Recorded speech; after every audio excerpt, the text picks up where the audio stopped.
भगवम् इच्छा कारेणं संदिसः भगवम् चरम तीर्थंकर श्रमण भगवान महावीर चरम तीर्थंकर श्रमण भगवान महावीर चरम तीर्थंकर श्रमण भगवान महावीर आपके चरणों में दिव्य समोह शरण में आपके तीर्थंकर नाम कर्म के वचनातिशय के कारण जो दिव्य देशना भवी जीवों को स्वयं के भाव भाषा में सुनाई देती, समझ में आती, उसी तीर्थंकर नाम कर्म के पुण्य विपाक से स्वयं को लाभान्वित करने के लिए आपके द्वारा प्रदत्त निर्वाण कल्याण की पवित्र देशना का मंगल गान करने की आज्ञा चाहते हैं, मार्गदर्शन चाहते हैं। हमारी आराधना, हमारा मंगल गान सर्व भाव प्रकाशक, सर्व मंगल कारक, सर्व पाप विनाशक, सर्व धर्म प्रदापक सिद्ध हो, सिद्ध हो। नमो सूर्यदेवयाय, नमो सूर्यदेवयाय, नमो सूर्यदेवयाय, नमो सूर्यदेवयाय, नमो सूर्यदेवयाय। जीवन में कई बार ऐसा हो जाता है,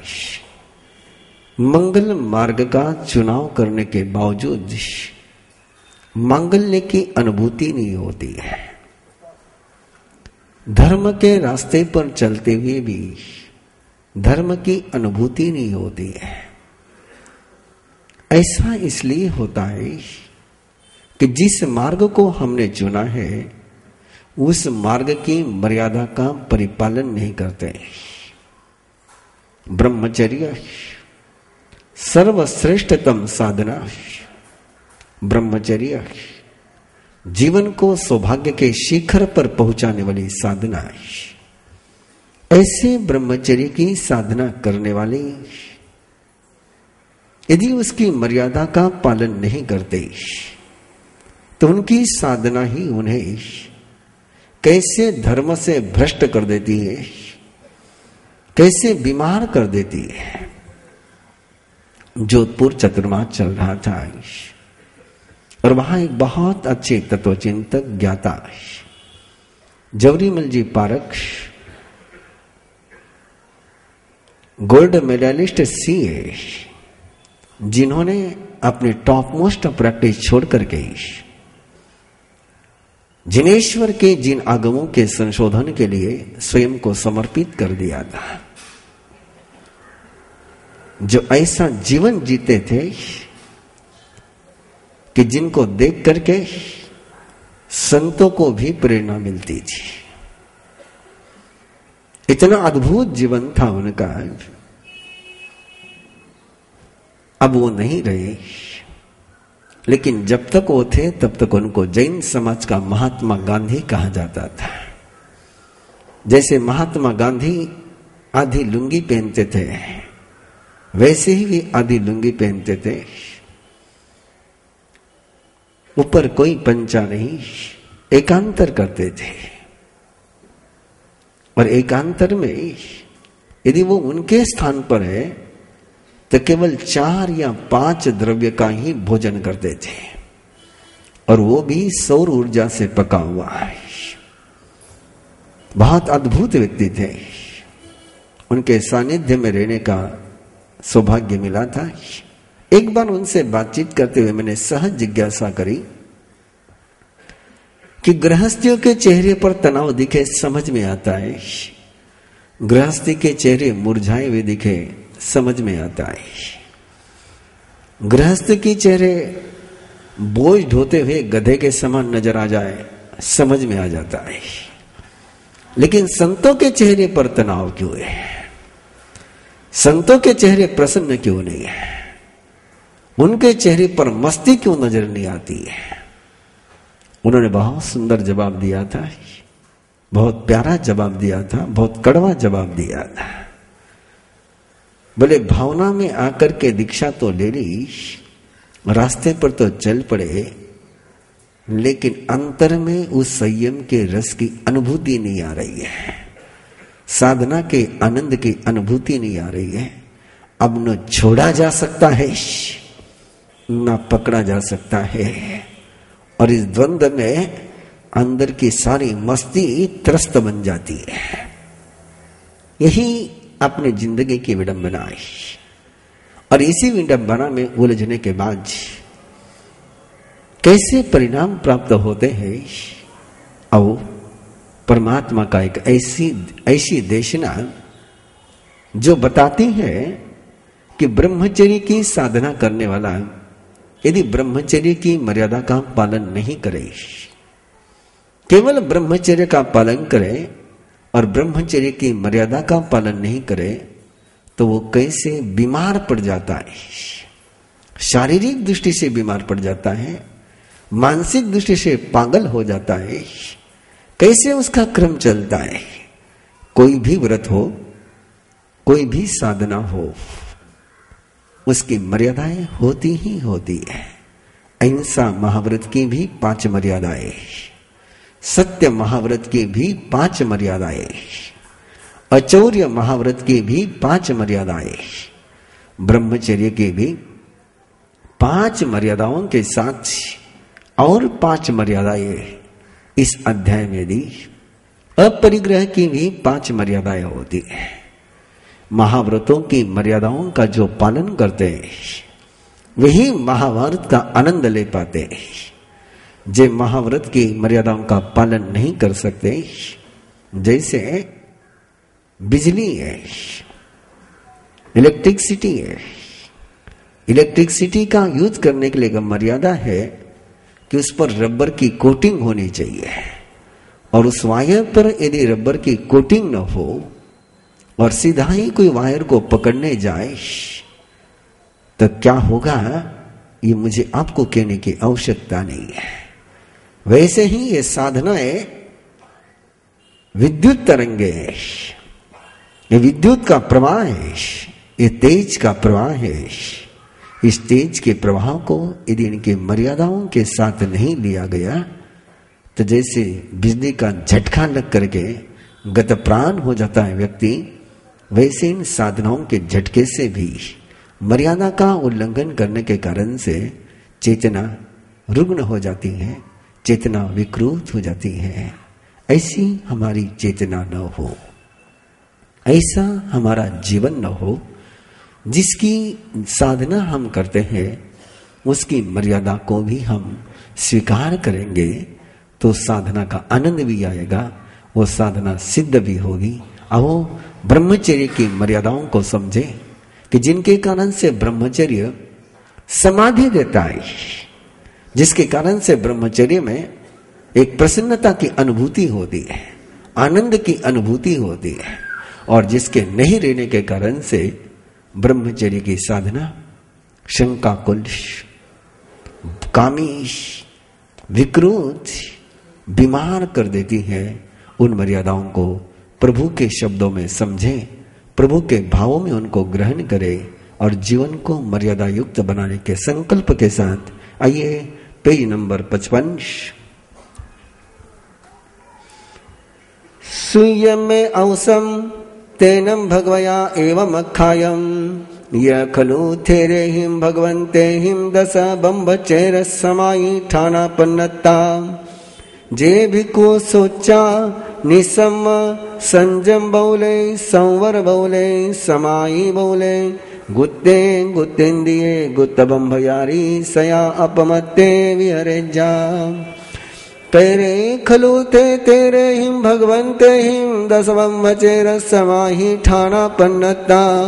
जे भिको सोचा निसम संजम बौले संवर बौले समाई बौले गुत्ते गुत्तिंदिये गुत्त बम्भयारी सया अपमत्ते विरजा इमे खलु ते थेरे हिम भगवन्ते हिम दस बम्बचेर समाही ठाना पन्नता जे भिको सोचा निसम संजम बौले संवर बौले समाई बौले गुत्ते गुत्तिंदिये गुत्त बम्बयारी सयापमते विरजा तम जहाँ वितायिम सैनासनायिम सेविता हवै से निगंधे नो इति पशुपंडग संसत्तायिम सैनासनायिम सेविता हवै से निगंधे तम कहमिति चे ऐर्य आह निगंत सकलो इति पशुपंडग संसत्तायिम सैनासनायिम सेवमानस बम्बयारिस बम्बचरे संकावा कंकावा विदिगिच्छावा समुपज्जया भेयं वा लभेजा उमायं वा पाउनिजा देहकालियं वा रोगायंकं अवेजा केवली पन्नत्तावो धम्मावो वा बंसेजा तम्हा नो इति पशुपंडग संसत्तायिम सैनासनायिम सेविता हवै से निगंते नो इथिनम कहम कहिता हवै से निगंते तम कहम इति जे आयर्य आह निगंत सकलो इथिनम कहम कहे मानस बम्बयारिस बम्बचरे संकावा कंकावा विजिगिच्छावा समुपज्जया भेयं वा लभेजा उमायं वा पौनिजा देहकालियं वा रोगायंकं अवेजा केवली पन्नत्तावो वा धम्मावो बंसेजा इथिनं कहं कहेजा नो इथिं सद्धिं सन्नि सेजा गए विहरिता हवै से निगंथे तम कहमिति चे ऐर्य आह निगंथ सकलो इथिं सद्धिं सन्नि सेजा गयस बम्बयारिस बम्बचरे संकावा कंकावा विजिगिच्छावा समुपज्जया भेयं वा लभेजा उमायं वा पौनिजा देहकालियं वा रोगायंकं हवेजा केवली पन्नत्तावो वा धम्मावो भंसेजा तम्मा खलु नो निगंथे इथिं सद्धिं सन्निसेजा गए विरजा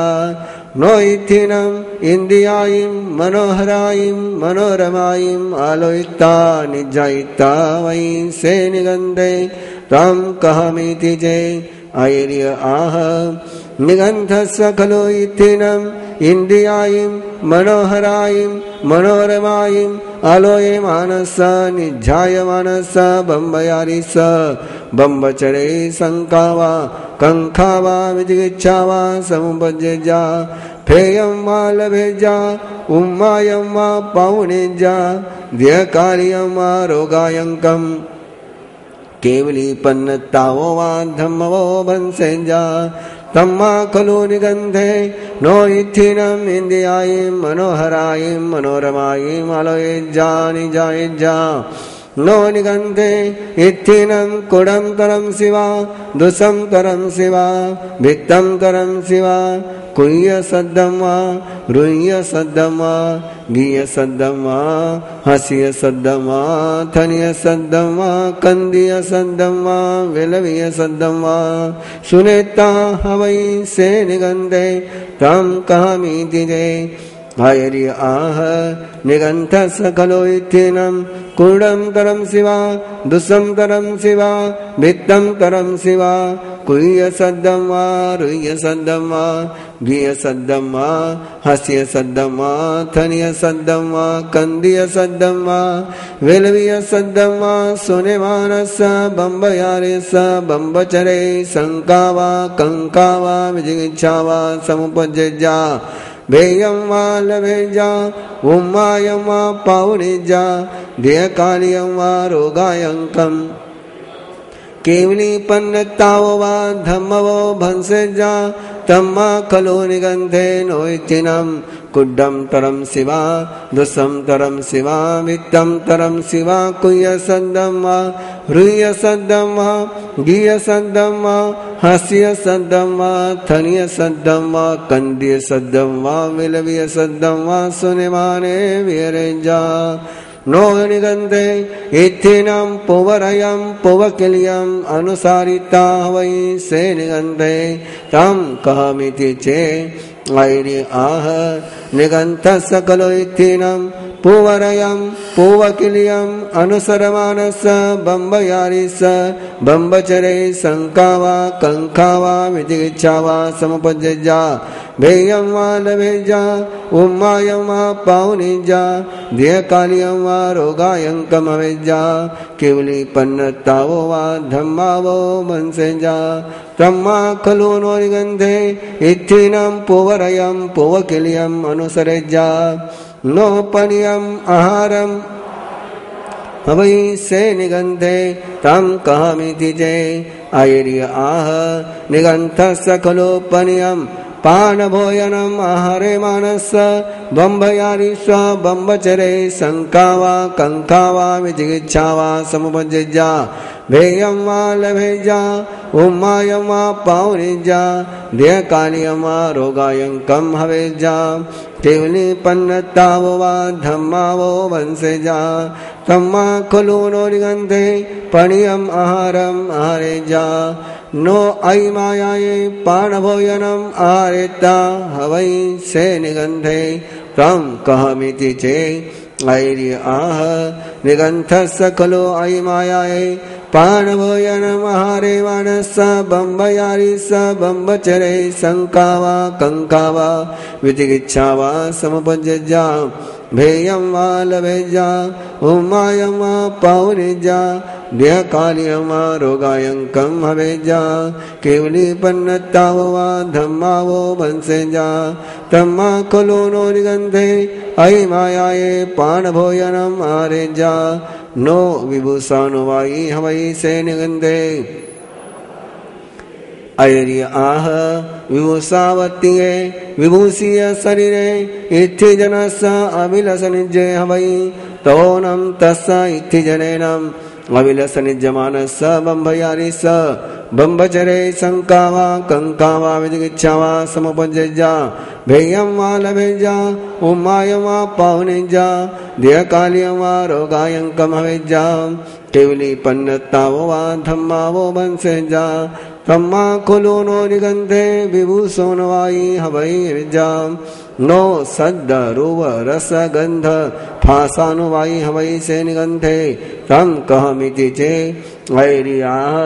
निगंधस्य खलु सद्द रूप रस गंध फासानु वायि स बम्बयारिस बम्बचरे शंका वा कंका वा विजिगिच्छा वा समुपज्जया भेयं वा लभेजा उम्मायं वा पावनिजा देयकालियं वा रोगायंकं हवेजा केवली पन्नतावो वा धम्मावो भंसेजा नो निगंधे सद्दारूव रसगंध फासानु वायि हवेजा दंसवे बम्बचेर समायि ठाणे अवै भवन्ति ऐतसिलोगा तमजा जमीवितमनायिनं रहियमिति जनेन बम्भचर सरखट् आलयं तु निसेवये मनपल्लाय जननीं कामरागविवर्धनीं बम्भचर रवो भिक्खु समं च संतवं तिहिं संकहं च विखनं ब्रह्मचर्यरवो भिक्खो नित्यसो परिवज्जय अंग पंचांग संठानं चारुलवियापेयं ब्रह्मचर्यरवोथिनं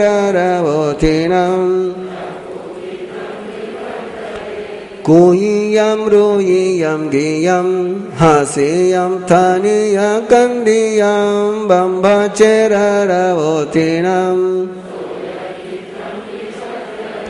हसं कीडं रयिं दप्पं सवित्तासियानिय ब्रह्मचर्यरवोथिनं नानो चिन्ते पनीयं भक्तपानं तो क्षिपमय विवर्धनं ब्रह्मचर्यरवो भिक्खो धम्मलद्धम्मियं काले जत्थतं पनीयानवं नायिमत्तं तो भुञ्जेजाम् विभूषं परिवज्जेजा शरीर परिमण्डलं ब्रह्मचर्यरवो भिक्खो सिंगारतं सद्देरुवेय गन्धेय रसे भासेत एव य पञ्चविये कामगुणेन अलवोथि जनायिनोथि कहाय मनोरमा सन्तवोचेव नारिणम् कुय्यं रुय्यं गियं आस्यं भूतास्यानिय पानीयं भक्तपानं च गत्ताभूषणमिठं च कामभोगाय दुर्जया नरसत्तगवेशिष विषं तालाऊढं जहा दुर्जये कामभोगेय नित्यसो परिवज्जये संकटानानि सर्वाणि धम्मारामे चरे भिक्खो धीमं धम्मसारये धम्मारामरये दन्ते ब्रह्मचर्यसमाये देवदानव गन्धर्वा ब्रह्मयारिं न मनसन्ति दुःखरं ये करन्ति तं ये सधम्मे दुवे नित्य सासये जिनदेशीये सिद्धा सिद्धन्ति चानेन सिद्धि सन्ति ताहावरे तिमिति ब्रह्मचर्य समाहितानं 16वां अध्ययनम संपूर्णम। बहुत वैज्ञानिक बात है, बहुत मनोवैज्ञानिक बात है कि ब्रह्मचर्य के मार्ग पर चला हुआ साधक यदि अपोजिट सेक्स के बैठे हुए आसन पर जाकर के बैठ जाता है, पुरुष जहां नारी बैठ करके गई है, जिस कुर्सी पर नारी बैठी है, जिस आसन पर नारी बैठी है,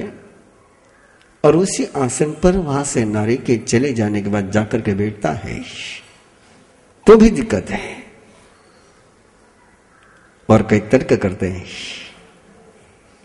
कि उस आसन पर बैठने में क्या है, जब वहां पर वो है ही नहीं, संगठा तो जब वो होगी तब होगा, वो तो चले गई। लेकिन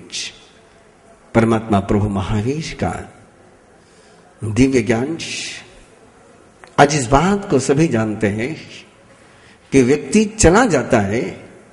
लेकिन व्यक्ति जहां बैठता है वहां अपना वर्ण, गंध, रस, स्पर्श के वाइब्रेशन छोड़ के जाता है।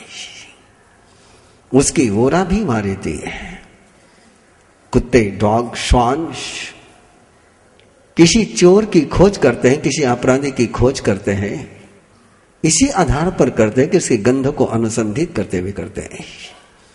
व्यक्ति उठ करके चला जाएगा, लेकिन उसके वाइब्रेशन वहां पर रहेंगे। और समझिए कोई भोगी व्यक्ति वहां बैठा हुआ हो और योगी व्यक्ति उसके स्थान पर जाकर के बैठ जाए, तो उस भोगी के सारे वाइब्रेशन योगी के दूध को फाड़ करके रख देंगे। फिर उसके मन में कैसे क्रम शुरू होता है? पहले उसके मन में ब्रह्मचर्य को लेकर के शंका आती है, फिर उसके मन में ब्रह्मचर्य के अलावा भोग की कामना जगती है, फिर वो विकृत चिकित्सा करने लग जाता है। क्या फर्क पड़ता है करने से? जैसे आपने कुछ दिन पहले सुना कि राजा ने कहा कि आम खाने की मना है, आमराई में बैठने की मना नहीं है, आम की स्मेल लेने की मना नहीं है, और आगे जाकर के आम खाने में भी दोष नहीं है। फिर मन में भेद आ जाता है, मन डबल माइंड हो जाता है। और एक बार मन में भेद आ गया, डबल माइंड हो गया, मल्टी माइंड हो गया, तो पागल की व्याख्या क्या है, मेंटल की व्याख्या क्या है? इतनी तो व्याख्या है मेंटल की कि जिसका सिंगल माइंड नहीं वो मेंटल है। और केवल वो पागल ही नहीं होता है, उसको दीर्घकालिक रोग हो जाता है। स्वयं की ही साधना की मर्यादा का पालन न करने के कारण से वो ऐसा बीमार हो जाता है। मत सोचना कि हमेशा बीमारी कर्मोदय के कारण से ही आती है। पिछले जन्म के कर्म के उदय के कारण से कभी कभार बीमारी आती है। बहुत सारी बीमारियां तो अपने इस जन्म के आहार विहार और सोच के कारण से आती है। पिछले जन्म के कर्मोदय के कारण से आने वाली बीमारियों को भी इस जन्म की साधना के द्वारा संभाला जा सकता है, जिसका एक उदाहरण पहले जा चुका है नमे राजा का, और एक उदाहरण आएगा अनाथी मुनि का। पहली मर्यादा है कि वाइब्रेशन को संभाला जाए, कि जहां पर दूषित वाइब्रेशन है, अपने विचारों के खिलाफ वाइब्रेशन है, वहां पर जाकर के न बैठा जाए। इसका आप प्रैक्टिकल लाइफ में अनुभव कर सकते हो। आप घर में सामायिक करते हो और आप स्थानक में सामायिक करते हो। दोनों सगे की सामायिक के अनुभूति में अंतर 101% आएगा, क्यों? घर के वाइब्रेशन सामायिक के नहीं है। घर के वाइब्रेशन से सारे क्रोध, मान, माया, लोभ, विषम, काम, थून के, और उन वाइब्रेशनों में बैठ करके आप सामायिक नहीं कर पाएंगे। इसलिए घर में सामायिक करनी हो तो एक कोना तय हो जाना चाहिए, एक जगह तय होनी चाहिए कि जहां केवल धर्म की ही आराधना होगी, जहां कोई कर्म की बात नहीं होगी। बंधुओं, थोड़ा सा विषयांतर हो जाएगा, लेकिन एक बात की जानकारी आपको देना जरूरी समझता हूं। स्थानक में जितने शुद्ध, पावरफुल, पॉजिटिव वाइब्रेशन होते हैं, माफ करना, उतने पॉजिटिव वाइब्रेशन किसी मंदिर में भी नहीं हो सकते। उसका कारण कि स्थानक में 24 घंटे धर्म आराधना होती है, साधु संत आकर के विराजते हैं, और जो भी गृहस्थ वहां आते हैं वे भी माला गिनते हैं, धर्म ध्यान करते हैं। अब जो स्थानक राजनीति के अखाड़े बन गए, उनकी बात मैं नहीं कर रहा हूं, उनकी बात नहीं कर रहा हूं मैं।